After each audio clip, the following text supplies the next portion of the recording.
Salam à toutes et à tous. Donc aujourd'hui, on va revenir sur les visites récentes de Nasser Bourita en Europe de l'Est. Le Maroc a réorienté sa politique étrangère vers les pays d'Europe de l'Est à la veille des accords d'Abraham, notamment la Pologne, la Hongrie, la République tchèque et la Slovaquie. Il y a aussi eu des prises de contact récentes avec la Suisse et l'Autriche, mais celles-ci étaient d'ordre économique seulement, alors que les récentes visites de Nasser Bourita à Budapest étaient à la fois politiques et économiques. Ça démontre la volonté du pays de s'écarter des partenaires traditionnels en Europe que sont la France, l'Allemagne et l'Espagne.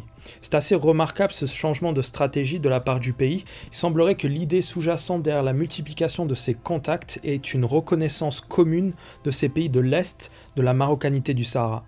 C'est l'une des priorités de Nasser Bourita et on peut imaginer qu'il soit en discussion avec ces pays sur ce thème particulier. L'Europe de l'Est est traditionnellement pro-américaine et proche d'Israël au Moyen-Orient.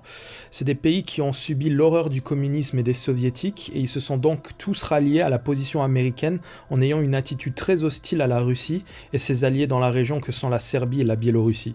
Ce qu'il faut savoir, c'est que ces 4 pays font partie d'une alliance qui se réunit de temps en temps pour discuter des questions régionales et de comment ils peuvent améliorer les échanges économiques. C'est vraiment l'antithèse de l'Union du Maghreb arabe, qui est une institution spécialisée dans la création d'emplois fictifs. Nasser Bourita sera l'invité de la prochaine réunion qui se tiendra le 7 décembre en 2021 à Budapest en Hongrie. Il est actuellement dans le pays où il a rencontré son homologue hongrois et polonais. Les 4 pays de l'Est représentent une population de 64 millions d'habitants pour un PIB commun de 1200 milliards de dollars. Il y a donc un enjeu économique pour le Maroc. On sait que la République tchèque et la Pologne sont des acteurs majeurs de l'industrie automobile en Europe. Ils étaient dans les années 2000 pour l'Allemagne ce que nous sommes aujourd'hui pour la France, c'est-à-dire une base de production et d'assemblage avec une main-d'œuvre bon marché, nombreuse et compétente. Aujourd'hui, le salaire moyen dans ces 2 pays s'élève à 1050 € contre 390 € pour le Maroc. On peut donc imaginer que le Maroc suivra les pas de ces 2 pays quand son industrie montera en gamme. Pour l'instant, le Maroc est un marché attractif pour des compagnies automobiles étrangères grâce à ses infrastructures, sa main-d'œuvre déjà formée à la fabrication automobile, son tissu de sous-traitants et sa fiscalité attractive. Pour les sous-traitants de l'automobile polonais et tchèque, une filiale au Maroc pourrait être un bon moyen de redonner un boost à leur compétitivité en Europe. L'idée pour ces sous-traitants serait de fabriquer des pièces au Maroc pour les exporter vers les unités de production de Volkswagen, Ford, Volvo ou encore d'autres marques locales installées dans les 2 pays. Il y a donc un véritable potentiel économique pour le Maroc avec cette visite. Outre l'économie, il y a bien évidemment la diplomatie qui est en jeu, ainsi que le renforcement des liens entre nos 2 régions.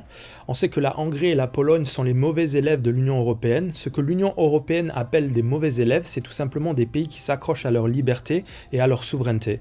Dans cette catégorie, on a l'Angleterre, la Hongrie et la Pologne. La catégorie des bons élèves, c'est la catégorie des pays qui sont des esclaves soumis à l'hégémonie allemande, et on retrouve les classicos comme la France et l'Espagne, mais aussi des pays comme la Hollande et la Belgique. La Hongrie et la Pologne ont un rapport très conflictuel à l'Allemagne, ce qui pourrait constituer une opportunité pour le Maroc pour obtenir un soutien sur la question du Sahara. J'avais déjà dans une vidéo précédente parlé du conflit entre la Pologne et la Cour de justice européenne au sujet de la primauté du droit européen sur les droits nationaux. La Pologne a fait passer une loi qui permet à une chambre élue par le Parlement de punir les juges. La Cour de justice européenne est montée au créneau en disant que c'était contraire au principe européen d'indépendance de la justice. Les Polonais sont des catholiques très croyants et ils veulent s'assurer que Bruxelles n'impose pas des lois sur le mariage gay par exemple, ou encore des lois dites progressistes. Il y a donc un vrai bras de fer qui est en train d'avoir lieu. La Cour de justice européenne a ordonné une amende de 1 million d'euros par jour jusqu'à ce que la Cour suprême polonaise revienne sur cette loi. La Hongrie est dans la même situation avec l'Union européenne. Viktor Orban a accusé l'Allemagne de vouloir créer les États-Unis d'Europe et de forcer les pays européens à abandonner leur souveraineté.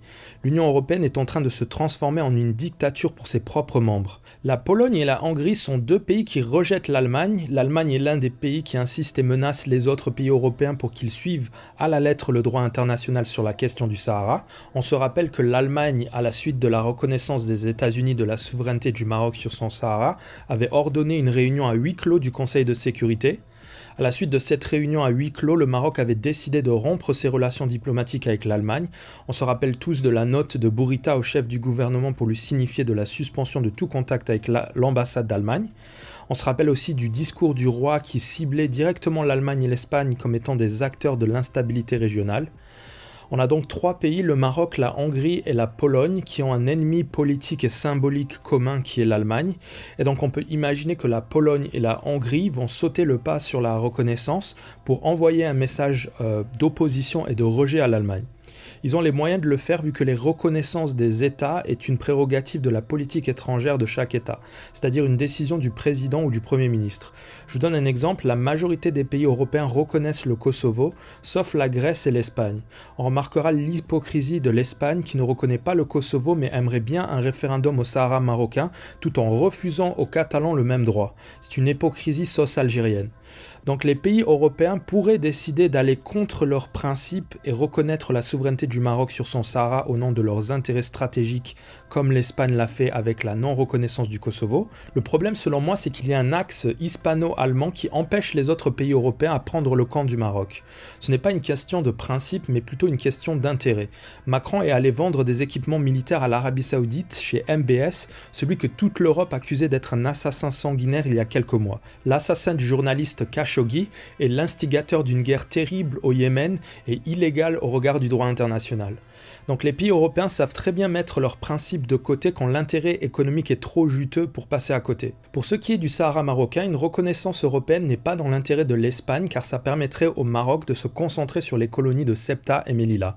Le jour où le conflit du Sahara est réglé, le Maroc aura l'Union africaine, la coopération islamique, la coopération des pays du Golfe, la CEDEAO derrière lui pour que l'Espagne rende les territoires volés.